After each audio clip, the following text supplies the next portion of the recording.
Let's bring in Fox News chief political analyst Brit Hume. Brit, to listen to lawmakers on Capitol Hill today, it becomes very evident this bill has become the new Rorschach test over on Capitol Hill. Members seeing it, what they want to see, they don't see what they don't want, and everybody has a different take.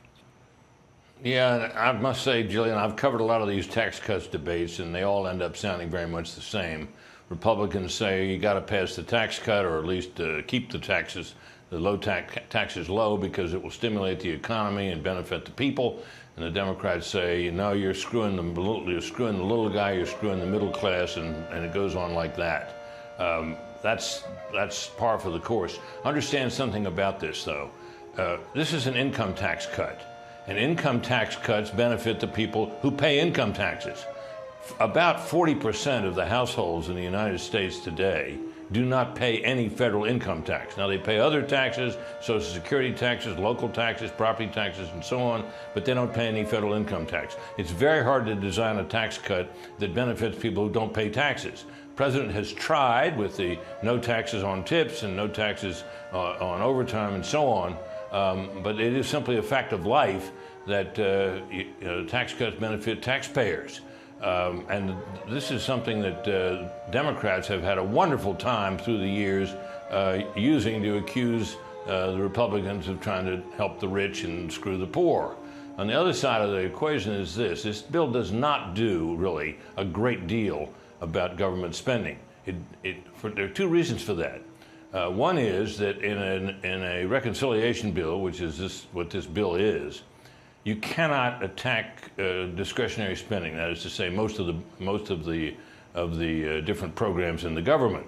The only thing you can attack, the only thing you can, is entitlement spending, and the Republicans have tried to do that with some reduction in some of this Medicaid spending. Now the Democrats, of course, are out saying, "Oh, you're going to throw people out of their health care, and there are going to be people dying because of this, and so on." The fact is that what this bill tries to do is to restrict benefits or deny them to people who are not eligible for them, such as illegal immigrants, such as people who, for other reasons, are not eligible.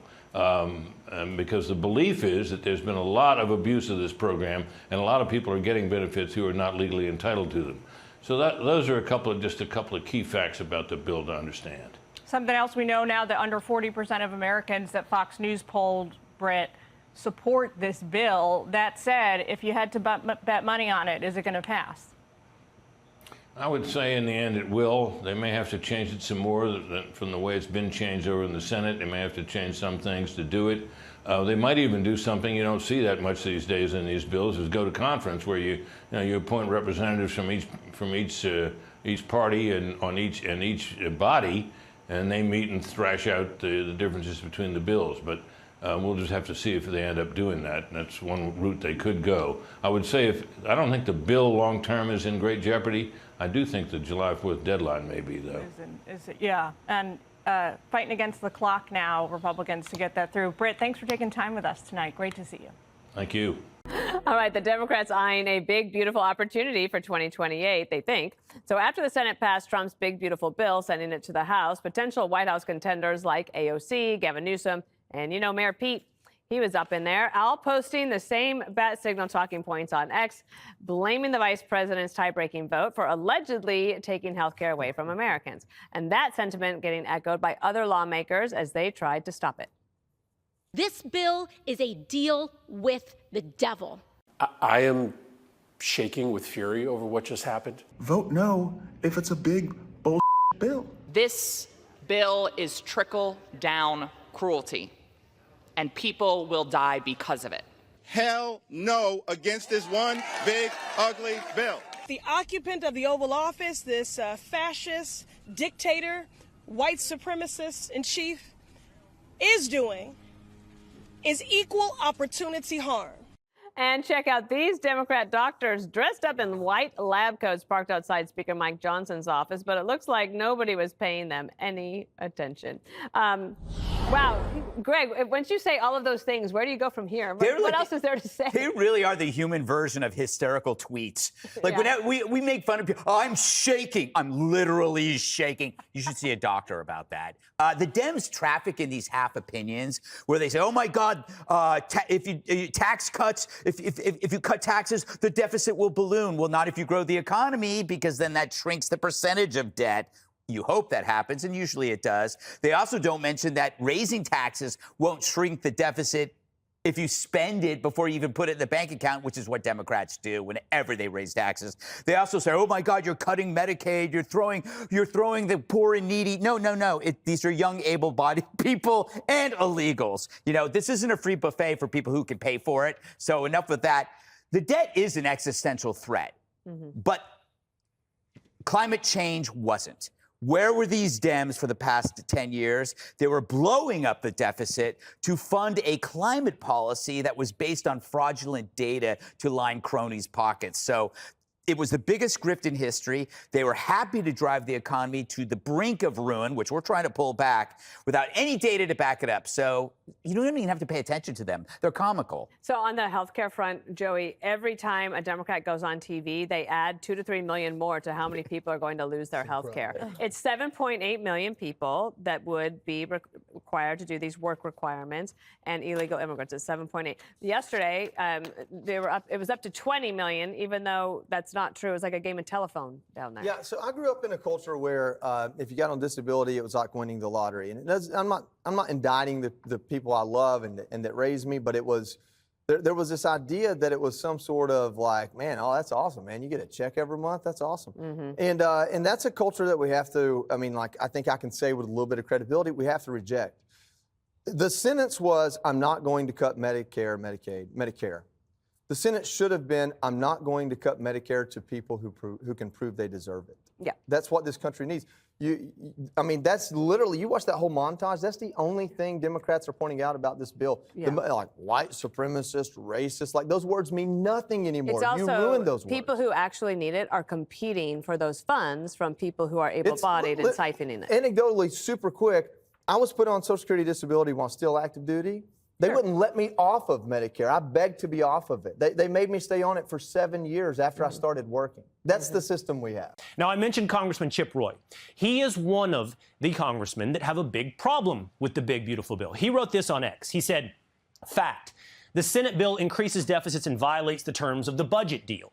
Fact, the Senate bill guts the strong provisions to terminate the Green New Scam. Fact, the Senate bill removes key provisions we put in the bill to stop illegal aliens from getting Medicaid. Fact, the Senate bill removes key provisions we put in to stop taxpayer funding of transgender surgeries. And fact, we can amend it, send it back, fix it, pass both the tax cut extensions and the border provisions. We all want this to pass. I'm happy to stay here every day until we get it right. Now on cue, we have Congressman Chip Roy joining us to continue this conversation. And he also joined the rest of the House Freedom Caucus, on which he's the policy chair, at the White House a little earlier today to meet with President Trump. So, Congressman, thank you for being with us. I think let's just start with getting you on the record. As it stands right now, there's a test vote on the floor. Where are you as we stand right now on the big, beautiful bill? Yeah, well, first of all, the vote that's on the floor right now is a technical correction to the rule. There was a mistake made yesterday. Now, I voted against the rule in committee because I wasn't at a place where I felt like we should advance the product last night. I'm still in that place, right? I'm still looking through the bill. We got it yesterday. I asked every witness at the panel in the Rules Committee yesterday if they'd read the bill, who were testifying on the bill, and they hadn't read it. Well, this is no way to do things. So I'm trying to go through the bill and understand it. For example, you just went through that list of facts. I stand behind every single one of those. I will note that I've now gotten a little bit more information on some of the Medicaid stuff that I feel like it's a little bit better than I originally anticipated, but I still have concerns. So that's what we're doing right now. We're meeting with some folks in the White House here in the Capitol, trying to understand how we think some of this would get implemented. I still have massive reservations about the Green New Scam subsidies and the overall spending level. So we're trying to work through those to see where we can go from here. Let's talk real politics for a moment together, Congressman. Let's talk strategy. Let's talk about together being realists. I think everybody watching, myself included, knows where you would stand if you were the authoritarian dictator of the United States and what you would want to do with debt and deficits, what kind of budget you would pass if it was one man, one vote. But we know that's not the case in the United States House and the United States Senate. In that list of facts, you said we can fix it, we can send it back, we can do this together to get it passed. But do you really think that's true? As you mentioned, you have been here on the program. We have together talked about Medicaid and the Green New Deal. But there are Republican senators over on the Senate side who want to keep portions of this, and we laid out why they may want to keep that. But if you amend it and you send it back over to the Senate, it took Vice President J.D. Vance to break that tie. So in that realist vein together, can you amend it and hope for it to go back to the Senate and pass? Yeah, well, let's talk about, getting to 218 votes. When we started this process earlier this year, it took a handful of us, including my fellow Texan, Jody Arrington, who's the Budget Committee chairman, working to come up with a framework to get even the possibility of being here at this moment, getting a budget through the House, getting a second budget through the House. Then a few weeks ago, maybe a month ago, getting the House version of the reconciliation package through the House. We did that on the back of serious promises made to achieve the kind of spending restraint necessary to get to a level set so they wouldn't be adding to the deficit. That's one of the hang-ups we have on this bill. The Senate didn't honor that commitment from our perspective. So now we're trying to understand what can we do with respect to the fact that we think more spending restraint was needed. And on the Green New scam, same thing. To your question, do I know what will happen if we send it back to the Senate? No. I know that it's difficult. We have senators over there who, frankly, masquerade around as being conservative Republicans and are not. And the fact is, you've got a very narrow majority. We know that. But we've been working within that narrow majority to get from January to this point right now in July. And what I'm saying is we need to take time to make sure we get this right so that we understand if we're going to deliver on our promises. No more deficits, no more of these subsidies, killing the grid, undermining reliable energy, giving money to China, enriching people on the backs of people with a weakening grid. No more of that. No more Medicaid to illegal aliens. No more transgender surgery subsidized by taxpayers. This stuff needs to change. So we need to know what the administration is going to do in the absence of backbone from the Senate, or whether or not we can send something to the Senate. Those are the conversations happening right now. And you make a very fair point. However hard it is to get through the United States Senate with an amendment, you're pointing out it was that hard to get through the House with promises at the front end of the passage of the big, beautiful bill. So just to take this full circle, Congressman, what I heard from you at the beginning is you're not a no where you sit right now. You are reading the bill. You're still studying it. You were more happy than you expected with some of the Medicaid cuts. And it sounds like you're still open to where this could go at the House. Yeah, I'm always open, but we're still right now. If they want to call the vote right now, I'm a no. We need to understand exactly how this stuff will get implemented, because I need these subsidies to end because they are damaging Texas's grid. I've got people in the district I represent. Will, you know my district very well. Represent Lukenbach, Texas, where I would love to be this Saturday when Pat and Corey are going to be playing, or on, for example, Friday night in Kerrville, where Robert Earl Keane and William Beckman are going to be playing under the fireworks. I'd love to be there. But I've got people there in the district who are angry about battery facilities, angry about solar panels getting stuck throughout the hill country and power lines running through the hill country. We can do better, and we need to do better. And these subsidies are destroying our grid and our reliable energy. That's what I want to hear the administration tell me how they're going to do, and I'm not there yet. They need to explain it. Well, I'm afraid you won't be listening to Pat Green and Corey Murrell. You'll be listening to a debate between Congressman Ralph Norman and Speaker Mike Johnson. I hope your weekend turns out better, but that looks like a possible projection for your 4th of July. Congressman, it's great to see you here today. Thank you. God bless, Will. Take care. Well, right now we are waiting for the House to hold a crucial test vote on President Trump's big, beautiful bill. Let's get live to the senior congressional correspondent, Chad Pergram. He's live on Capitol Hill for the rundown. Chad, good afternoon. Trace, good afternoon. We're waiting for the House of Representatives to get to this test vote. That would let the House of Representatives begin to debate the big, beautiful bill. But if you can't even get to the test vote, you certainly can't even get to the debate. And that's where they are right now. They're kind of stuck in a parliamentary cryogenic freeze. They're on this other pre-test vote. Yes, the planes are kind of stacked up here at O'Hare in the House of Representatives today because they can't even get the votes on that. This is a technical correction that they had to make, so they have to get through that first. And they've been locked on this pre-test vote. I'll say that again, this pre-test vote since about 2:07 in the afternoon. Then if they actually get past this, then they can go on to the key test vote. And if they get past that, then they can go on to debate the big, beautiful bill. I talked to Eric Burleson, a Republican from Missouri, earlier today, and he said that he was a no on the test vote.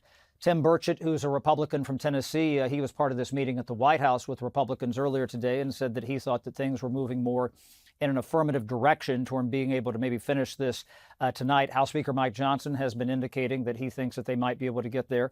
The same with Chairman Smith, the chairman of the Ways and Means Committee, who wrote many provisions in this bill, Jason Smith. The other thing I would caution, though, is that there's a little bit of infighting here between some Republicans. Adrian Smith, who is a Republican from Nebraska, said, there's certain people who want to hold this out until later in July or come back toward the end of the month. He said this bill is not going to get any better. Back to you. Chad Pergram live for us on Capitol Hill. Back to you as the news warrants. Chad, thank you. I want to show you now a sample of what passage of this bill would mean for Americans based on analyses by financial policy groups.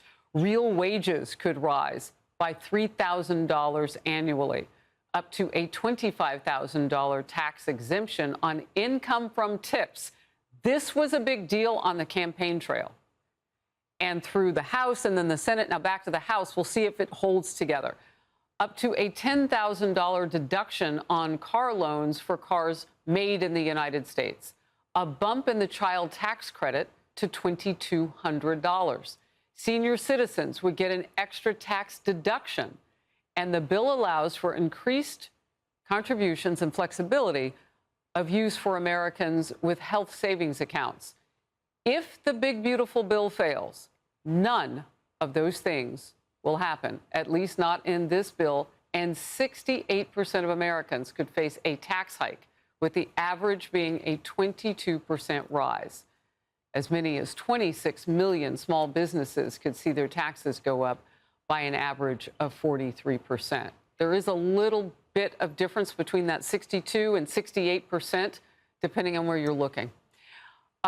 Republican Congresswoman Kat Cammack of Florida. She serves on the Energy and Commerce Committee. So how's it going behind the scenes? Well, there's a lot of energy here on Capitol Hill. A lot of members are just arriving back. This was actually supposed to be a week that we were back in our home districts working. But this bill is too important to fail, and that is why everyone has rushed back. And so this morning I arrived about 9 a.m. and we've already seen the shenanigans of the left in trying to delay the implementation and passage of this bill. But everyone is feeling pretty good. It's going to be a little tense today, but I have full confidence that we will prevail in the end. And, Democrats did play with their political tricks. I know the nickname is Votorama, but they just stalled, and they did it for more than 25 hours in the Senate. Yeah. What are you facing in the House? I think we're going to see much of the same playbook. It's the stall tactics, it's the fear mongering. And I wish they would have got the message. Certainly they aren't getting it in their polling numbers today, but fear mongering and the deceitful lies, they didn't work in 24, they're not going to work in 25, and they're not going to work in the midterms come 26. The American people have given the president and the House and the Senate a mandate. They want to see their taxes kept low. They want to see more relief for their groceries, at the gas pump. They want to see prosperity, and that is what this package is going to help deliver. Is it absolutely perfect? No, but no package ever is. And so this is a great start for getting our country back on track after 4 years of absolute disaster. Yeah, you do not want a tax hike after paying such high inflation for so many years under Biden. Yeah, it's double punishment. All right, Congresswoman, new border numbers, as you know, show what the president's policies are actually doing. Border czar Tom Homan is highlighting the June statistics, calling it the Trump effect. There were just more than 6,000 encounters at the southern border last month, and that's fewer than in a single day under the Biden administration during the same time period. And Homan adds this: President Trump has created the most secure border in the history of the nation, and the data proves it. We have never seen numbers this low, never. end of quote. And compare that to former President Biden's White House press secretary in August of 2023. The president has done more to secure the border and to deal with this issue of immigration than anybody else. He really has. Illegal crossings hit record highs just 4 months after she said that. Deterrence, like the new illegal immigrant facility nicknamed the Alligator Alcatraz, could contribute to the success that Trump is having. And the president got an extensive tour. You watched it live right here on the Faulkner Focus yesterday as we were with him. On cue, Democrats are angry, of course. House Homeland Security Committee Democrats posted, historically never a bad sign when fascists start building camps and more. They want a bunch of people interned in a camp of some sorts. I wonder what we should call this. Congresswoman, first of all, what's your response to that talk? Oh, there's so much there, Harris. Let's just start with, for KGP and the comments that she made over those 4 years, bless her heart. It must have been so difficult having to get up there and lie every single day.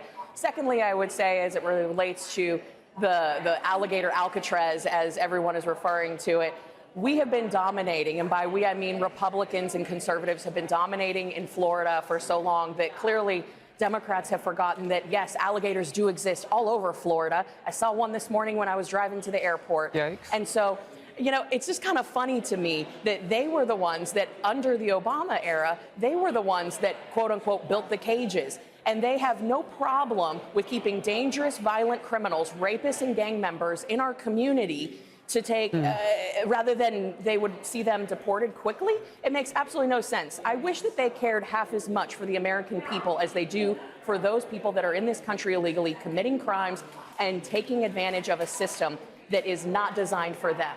Where is that compassion? Where is the empathy for American citizens that are the victims of these individuals in our country illegally?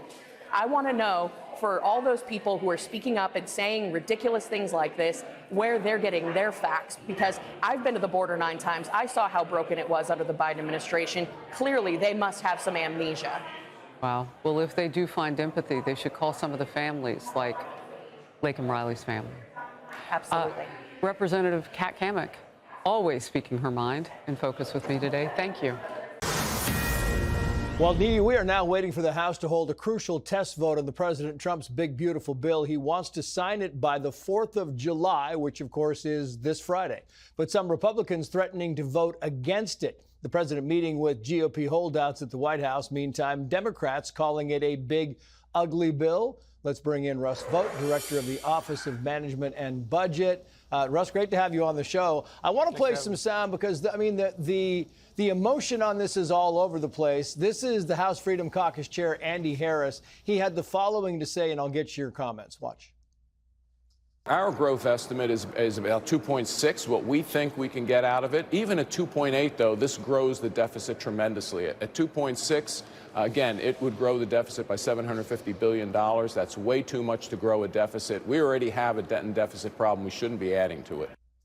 Do you agree with the numbers that he's throwing out there about the deficit? Do you agree with a lot of things that are being said about this bill, Russ?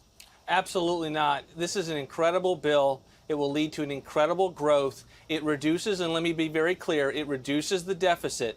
When you have an honest assessment of what current law is, this is a reduction in deficits over 10 years, and it will lead to trillions of dollars of economic growth. The economic growth numbers that Congressman Harris is using is largely just a number that they came up with that they were comfortable with. We have done a rigorous economic analysis in which we believe that the average is much more like $4 trillion that will come as a result of just the regulatory provisions and just the tax provisions, which, by the way, were made more permanent in the Senate bill, which is why we're having this conversation comparing the two bills from the House and the Senate passage. This is a great bill.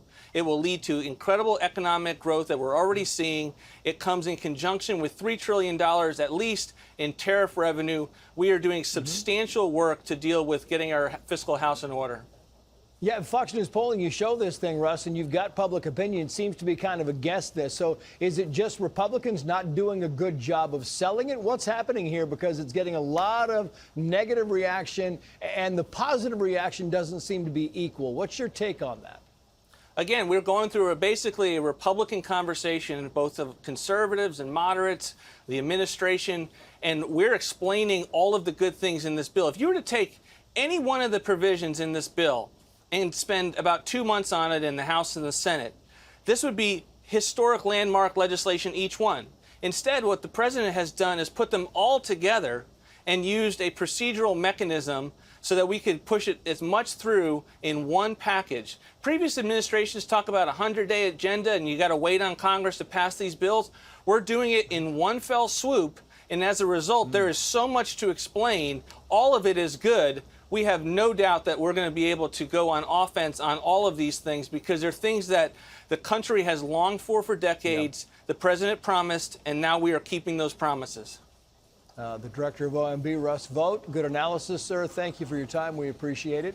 Let's bring in GOP strategist and former Trump 2020 Director of Press Communications, Erin McGuire. Erin, good morning. It's great to see you. Good morning. Thank you for having me. Okay, so you're going to be the first on the network this morning to make the prediction. Does this bill pass in the House today? We will see. It's hard to make that prediction. Coming to this rule vote right now, this is really going to be that first big test for the Speaker. You've heard hardline conservatives saying they don't think that the Speaker, as of last night, had the votes to get through the rule bill. It has come off of the committee and onto the floor. If they get the rule passed today, this bill will pass and be at President Trump's desk. Now, this is where Speaker Johnson does his best work. People have deeply underestimated him and Majority Leader Thune, and not only have they managed to keep the government open, keep the government running, but on each of these hard votes, they've managed to keep the party in line. So we will see Speaker Johnson, likely President Trump, lean in and get this big, beautiful bill because it is beautiful and big to deliver for the American people by America's birthday, the 4th of July. I mean, could put a big bow on it, Right, really. yeah. So scheduling notes, so people know what's going to happen today.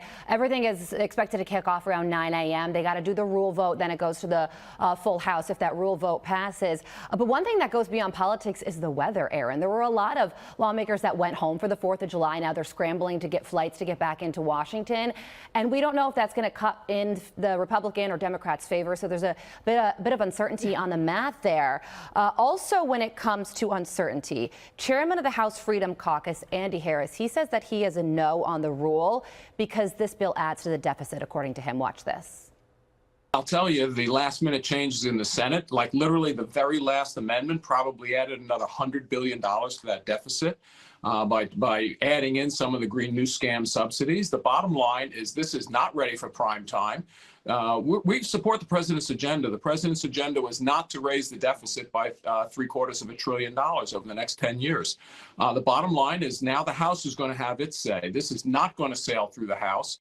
So he supports the president. He does not support this bill in its current form. And he says that this won't sail through the House. So how disruptive will he and other like-minded Republicans be today? We will find out. This is that messy middle part. They're kind of building the plane in the air and they're about to land it. But I would remind these conservatives, one, this is President Trump's agenda. This is the Republican agenda. This is the American agenda. This is what the American people, the majority of them in the popular vote, voted to see. They want lower taxes. They want investments at our border. They want security, sovereignty, and safety. This bill delivers on that for them. And I will remind conservatives as well, if they have a problem with the debt, the deficit, and spending in this country, I would encourage them to do something that hasn't been done in almost 30 years.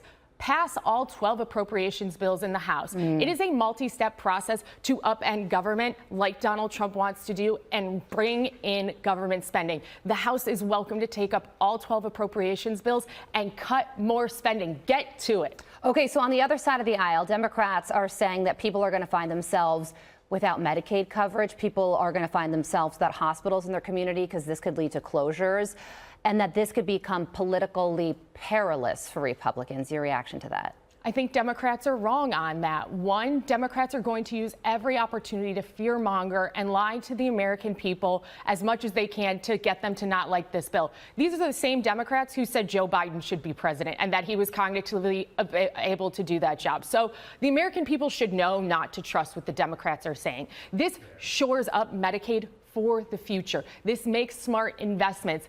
And the real contrast here is every Democrat in the Senate yesterday voted to raise taxes on the American people. And today in the House, Democrats have another opportunity to say, keep more of your money. You should keep your paycheck. But instead, they will vote to try and raise taxes on the American and also another part of this bill is border funding. And yesterday, you saw the president, he was down at Alcatraz in Florida. And, the border crossings right now are almost next to nothing. But one of the big issues is getting the people who are in the country who shouldn't be out. And that's become a bit of an issue, especially when it comes to facility space to house them. And people are hoping that this facility can lead to some solutions there. Absolutely. Being able to safely hold migrants before they are deported out of the United States only makes sense. Using natural barriers in order to do so as well saves money.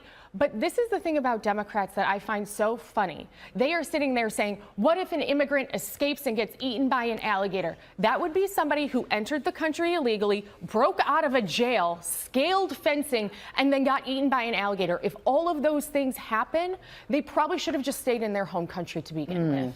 Yeah, and Kristi Noem reported that she believes there have already been many self-deportations, about 1 million under the Trump administration. So that was another notable moment and figure that we learned yesterday. Erin, thank you so much for joining us. It's great to see you. Thank you for having me. All right. Hey, Sean Hannity here. Hey, click here to subscribe to Fox News YouTube page and catch our hottest interviews and most compelling analysis. You will not get it anywhere else.